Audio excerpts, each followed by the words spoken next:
وزیراعظم آزاد کشمیر چودھری انوار الحق کا پلندری پہنچنے پر پرتپاک استقبال کیا گیا۔ آزاد پتن پل پر وزرائے حکومت سردار محمد حسین خان، ایڈوکیٹ سردار فہیم اختر ربانی، معاون خصوصی نبیلہ ایوب کی قیادت میں فقید المثال استقبال کیا گیا۔ آزاد پتن پل سے عوام نے وزیراعظم آزاد کشمیر کو آزاد پتن بازار تک لایا، جہاں استقبالیہ تقریب منعقد ہوئی۔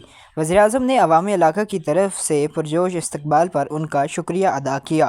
اس موقع پر وزیراعظم آزاد کشمیر کا کہنا تھا کہ پونچھ اور خصوصی طور پر آزاد پتن کی تاریخ سے بخوبی آگاہ ہوں۔ یہ مردم خیز دھرتی غازیوں اور شہیدوں سے بھری پڑی ہے۔